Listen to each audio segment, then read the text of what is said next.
So, hello, I'm Dale from Dale's Gig Review and Metallibill online magazine, and you are Chris Sumby, the bloke in charge at Stonedead Festival.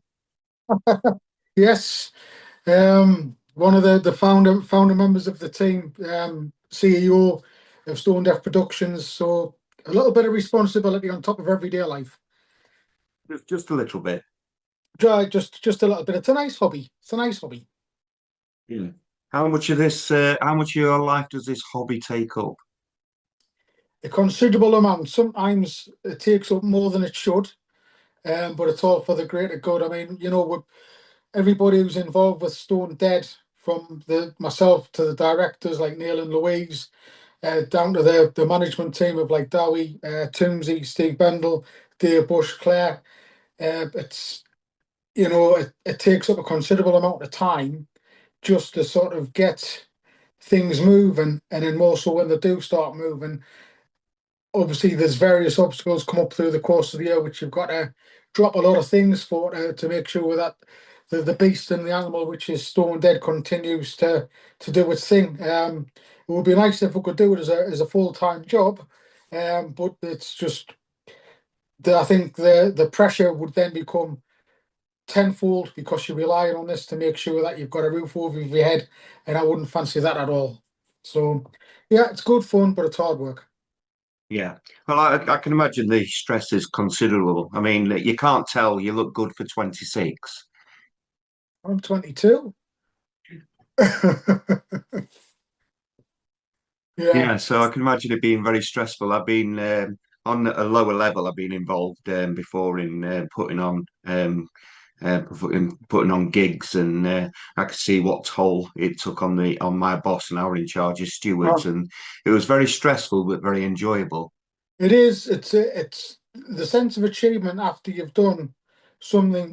Whatever you do with live music, if you're putting your own gig on and you're putting your heart and soul into it, the second it's finished, the sense that sense of achievement you get is, it's just euphoric.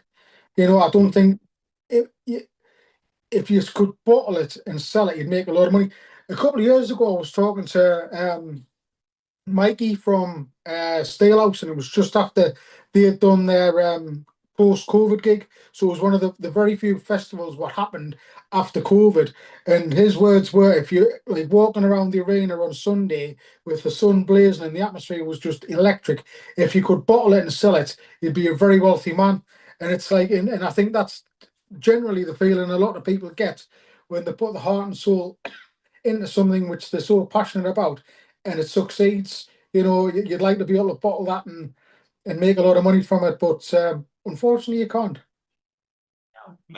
Because you started in 2018 as Stone Death Festival, and you had Skid Row. Yeah. Um, for a first year, that lineup, I mean, obviously we had Skid Row headlining and they did an absolutely like, phenomenal set.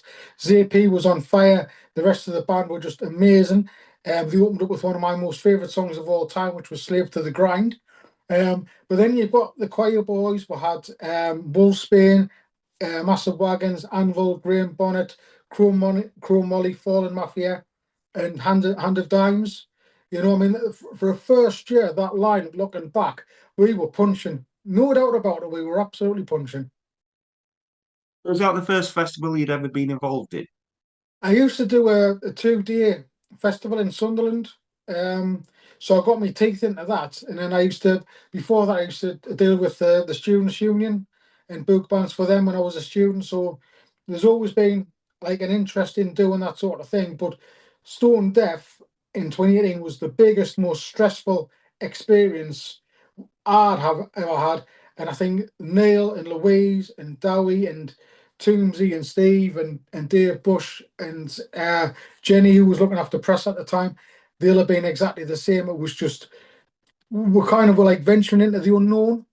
It was very much, if you ever sort of probably swim in a river and you sort of, you don't know like when you jump in how cold it's going to be, how deep it's going to be, or whatever else. So you kind of take a leap of faith and then hope for the best. And I think, I'm not going to say fortunately it all clicked. I think the amount of work we all put in and the drive and the passion we had got it over the line to where it was, and the fact that we didn't lose our houses with it, we didn't go into massive amounts of debt, we broke even, we didn't lose any money, which is practically unheard of for a first year. It's testament to the effort which everybody put in for that first year, and that gave us a lovely platform to build up for the next year and then beyond. Yeah. I did a Jules Holland, and we only had like 2,000 people, and that were our first concert where I used to work. And there Mm. were moments halfway through when my boss stood with me with a smile on his face, and he were like, "This is what we've done." And did you have that sort of moment on your first festival? I mean, going back to when I used to do the small one in Sunderland, at the end of it, I was that excited and pleased that it had succeeded. I foolishly went up on the stage and said, "Should we do it again next year?" And obviously, everybody being absolutely chemist drunk said, "Yes, of course we want to do it next year."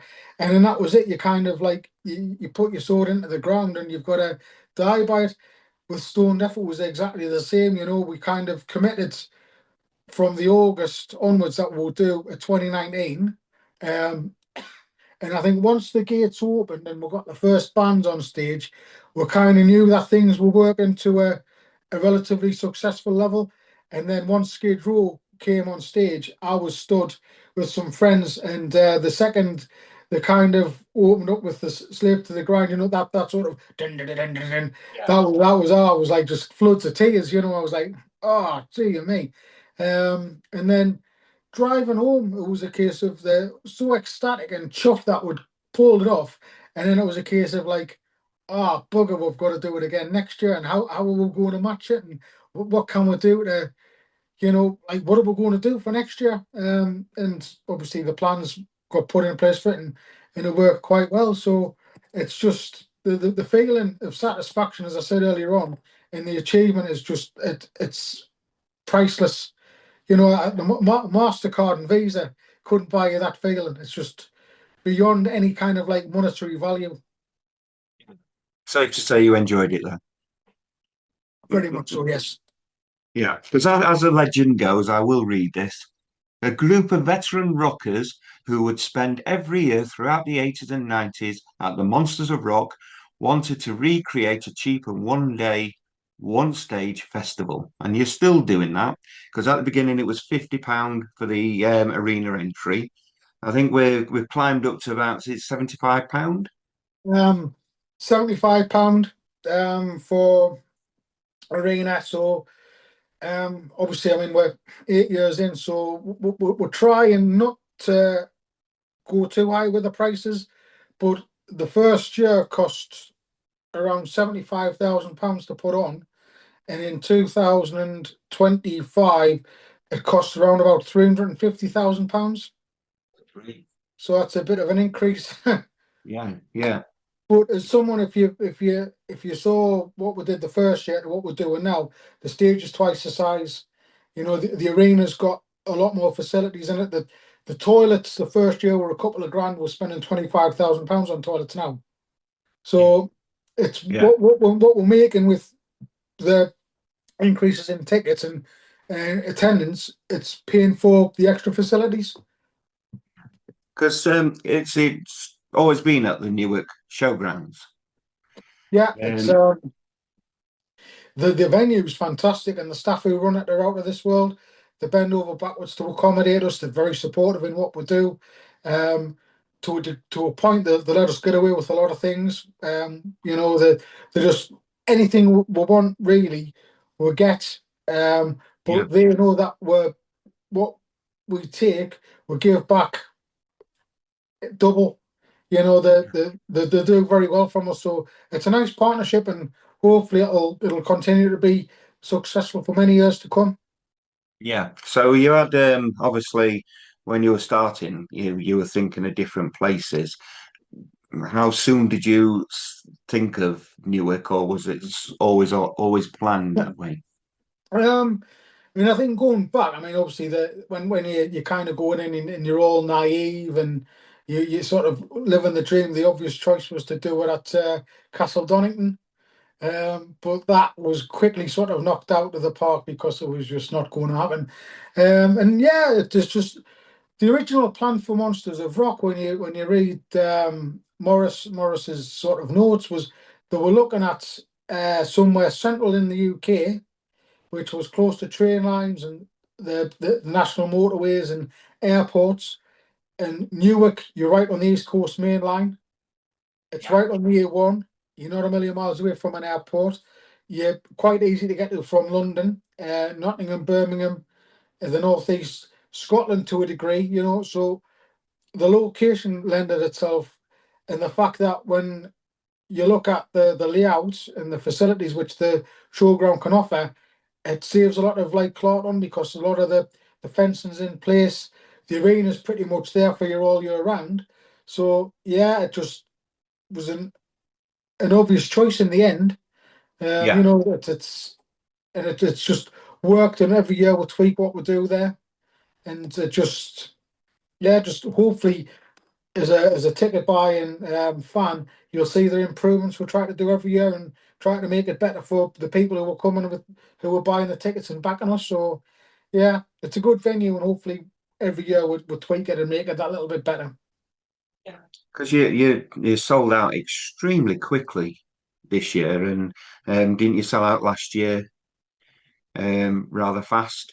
Yeah, last year was 3 days, which blew my mind completely. Because Yeah. the year before was sold out. I think it was the end of November, just after we'd announced the Friday night. We'd announced that the first chunk of bands, except the headliner and opening poll winner. Yeah. Then we announced Paul Diano and Karma Effect and Choir Boys for the Friday, and then Yeah. before those, then that kind of, I think anybody who's tinting on the brink of buying a ticket thought this is ridiculously good value, and then they bought the tickets, so was sold out really quickly. But for 2025, was sold out in 3 days. So the tickets went sale on the Saturday, and by Tuesday they'd gone, Yeah. which was absolutely amazing for us because that first year trying to sell the tickets was just like we were driving it so hard. We're doing everything possible to advertise it and get it into the public domain, without spending silly money because advertising costs a lot of money. So to do that in 3 days, that was just like, wow, we've cracked this. We've achieved now what we wanted to do. We've got the lineups are coming in lovely. We're selling tickets fast. People are behind us 100%. They can't wait to get the ticket, and they just want to be there. So it's like, right, okay, that might be a bit of a fluke selling it out in 3 days. We'll see what happens the next year, and then we'll put the early birds on sale at 10:30, and within 7 minutes we'd sold 1,200 tickets, which was just like, okay. And then we did the rest of them by the Sunday night by about 6 o'clock. So 34 hours would sold out in 34 hours, which was just like uncomprehendable. You're like, you're pinching yourself because you think you're dreaming. You think this is the best dream ever. We sold out our festival in less than 2 days. And yeah, so everybody who's listening and stuff, thank you very much for backing us again. And hopefully the lineup's not letting you down, and hopefully we'll continue to do you what we promise, and deliver your festival. When you announced Europe, me and my partner, yes, we were literally as louder than that. We was extremely pleased. I remember the first time I saw Europe, which was at Download Festival, and I was like, they've got a 40-minute set. They've only sang one song. Yeah, And I'm like, what they're going to do? Are they going to do Final Countdown remix, Final Countdown reprise? They came on and they blew me away. They were brilliant. And I've seen them again since then, and they were brilliant. So I'm more than happy that they're headlining. It's a fantastic announcement. yeah. I mean, with Europe, it's they're one of those bands who have that hit. What's so big, people just know them for that one hit. Yeah, But like when you delve into it, they've got Carrie and they've got Rock the Night and the back catalogue, the earlier stuff. is very heavy, and when they play live, they're very heavy. They're Yeah, not they're not this kind of like pop rock which people sometimes they're a hard rock band. yeah, And I think a lot of people, until they see them, don't appreciate how hard they can be. So yeah, I think that there's going to be a lot of people pleasantly surprised, and they're going to. It'll be like when we had Blue Oyster Cult. People won't realise how many songs they actually know by Europe. yeah, It's like Blue Oyster Cult. Oh, it's like Don't Fear the Reaper. It's like, yeah, but they've got at least half a dozen you're going to know. Um, and so I'm hoping it's going to be the same effect, but the rest of the lineup complements it so well anyway, in my humble opinion. yeah. No, I'm extremely looking forward to that. Um, Last year was my dream headline with Saxon. That was just my first concert I went on my own was Saxon at Nottingham Rock City, and recently I had the good fortune of meeting um, Graham Oliver and Neil Quinn, Mhm. the original guitarist from Saxon, and so seeing Saxon anytime for me is fantastic. That was a big coup. Were you like celebrating in the office when you got that one? The Saxon were very much the band which we wanted at the start. Yeah, I mean, it was like that was the one which, like, if we're doing this, we've got to have Saxon. The band's played one, Wheels of Steel. yeah, We've got to have those songs more so because of the connection with Monsters of Rock. And we tried the first year, and they already had commitments for later on in the year, so they couldn't do festivals. And obviously, it was our first year, and there was a lot of like skepticism about us. And now they're going to pull it off. They don't know what they're doing. Is it going to be an absolute disaster, like you do get with new festivals that they kind of like just sink before they've even got going, and that can plant a bad seed for agents and management, that when a new festival comes along, the very sort of like, we'll see how this goes for the first 2 years, and then we'll maybe talk and work something out. So with Saxon, we kept on going back, and there was a couple of times where we potentially could have had them, and then it just fell away at the last minute. So when we had the chance to get them, and it was almost 2 years ahead of 2024, yeah, where we managed to sort of like get them penciled in, and then it was like, I think we've got Saxon. I think we're good to go on this. And then when we got the confirmation, there was like a little kind of fist pump and high fives and stuff, and we were chuffed a bit. But obviously, we couldn't announce them until they'd done the Judas Priest tour in March. So when we were putting that lineup together, in the back of my mind, it was a case of, when we do make that first announcement, we've got to make sure it's as strong as possible. So when we did KK, Ugly Kid Joe, Doro, Eclipse, Bonafide, and Tail Gunner, and the Bites, I was looking at that thinking, even without a headliner, that's pretty good. People should be quite happy with that. And obviously we put headliner to be announced at the top, and people were looking at the post originally and went, "Oh, Cake is headliner." It's like, maybe he's want to look up above there. There's something else to come. And then it was like, oh, and people were going, "Oh, is it Bruce Dickinson? Is it Wasp?" And I think as lineups for the things got announced, it was like a game of guess who. It was like, well, it can't be Bruce Dickinson because he's now doing this. It can't be Wasp, they're now doing this. And then it was a case of, it got to February, and it was just the worst kept secret that it was going to be Saxon. And we were like getting questions, and it was like, sort of just have to wait and see. Is it Saxon? It's like, no. Will the bands be playing on? It says, well, all the bands who were on earlier on will be playing on. I don't know what headline is going to be doing. So you're trying to dismiss it, and it was just getting to the point of like going, please, please, just get this Judas Priest tour over so we can announce them. And then we did that, and everybody was just like ecstatic, because more few people going. On top of that, you've actually got Saxon as well, which is just unbelievable. So it was just the dream lineup, I think, for us doing it from the start. To get that was just like, yeah, we're living the dream, and the actual day itself was just amazing. All the bands were yeah, great, and walking around in the like sort of the hospitality backstage, and the guests who we had coming in, it was just, I mean, we had the guys from Armored Saint, we had Blaze Bailey, we had Toby Jepson, Andy Sneap was there, and it was just like this mix of like rock royalty in our guests, in our hospitality, mixing with Yeah. the lineup I had.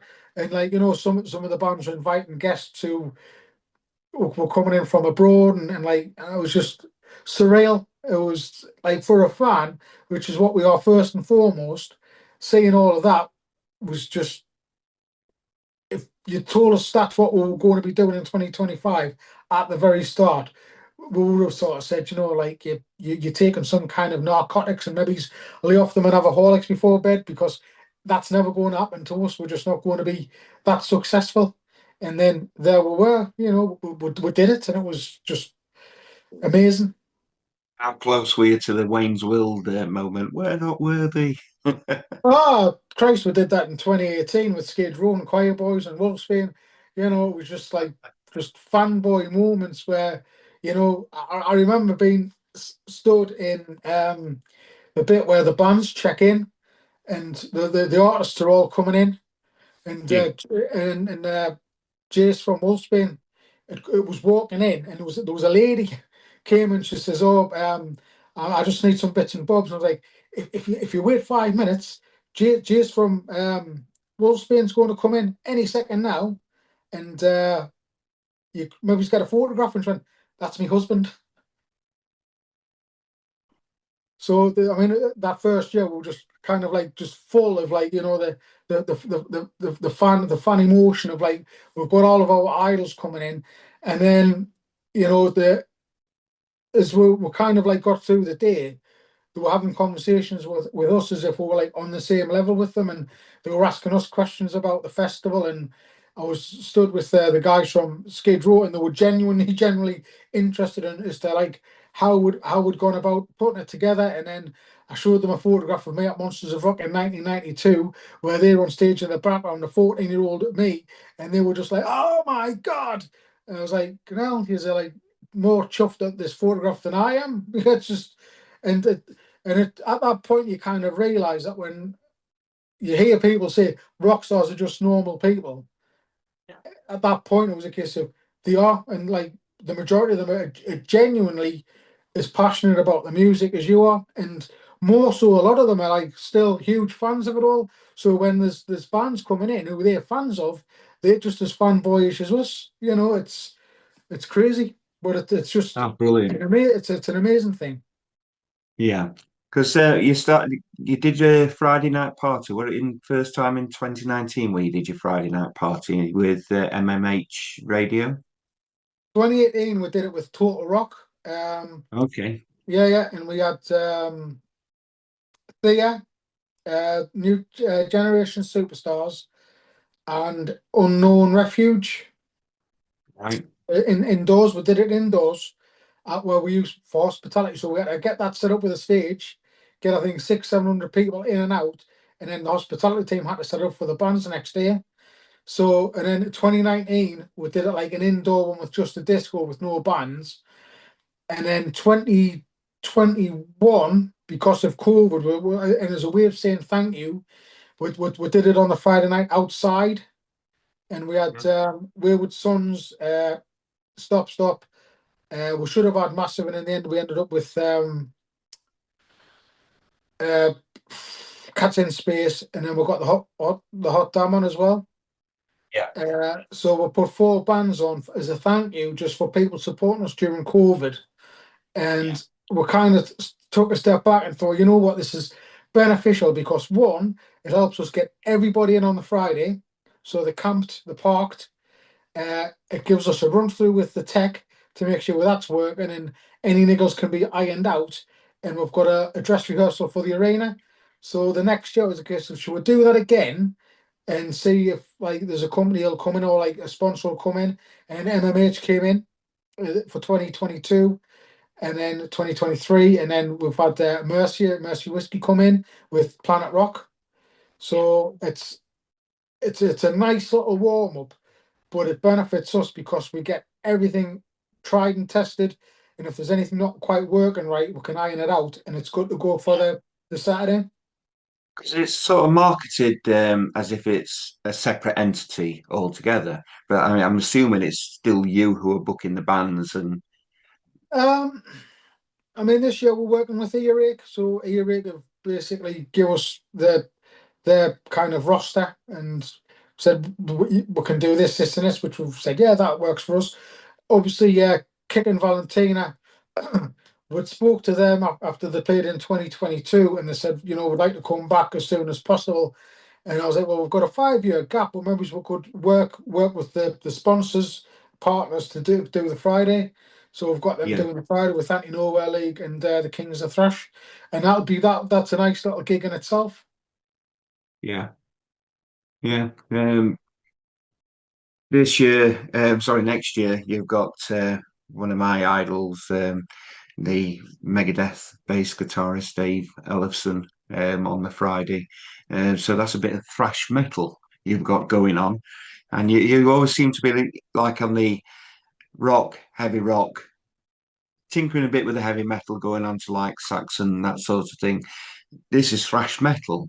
Are you open to like other sorts of other forms of the metal sort of genre, like rap metal or metalcore, or are you really just stuck on what sort of music you like? I mean, it's not about what I like because otherwise you'd have just a lot of European stuff with a lot of and then maybe some black metal and death metal, and so it's what would we think would appeal to everybody. If you don't like one band, then you might like the next band.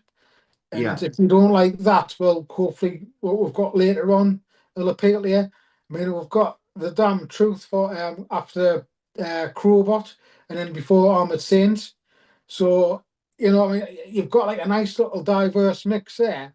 And I was yeah, talking to someone the other night, and I was like saying it's on par with when at Monsters of Rock when you had Thunder following Slayer in 1992. I mean, it's just you wouldn't get that as a bill in like say Newcastle City Hall, but as a festival it just works because you've got like both sides. And I think when people go to a festival, they are a bit more open-minded. You know, it's not like when they go to see, I don't know, like Mayhem, and they're expecting Nocturnal Death Slaughter Cult as an opening band and stuff, and the one like samey same. yeah, With a festival, you can kind of like be a little bit risky and not sort of take the mic and start booking like sort of dubstep and the Pet Shop Boys, but you can kind of have something which is a bit more mellow, or bluesy, or soulful, and then go straight in with something quite heavy. I mean, I would absolutely love to have someone like Testament and Exodus on, and the been bands we've tried for in the past, and it hasn't quite happened.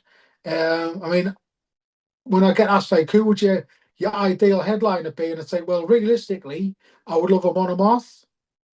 yeah, yeah, I would love Nightwish.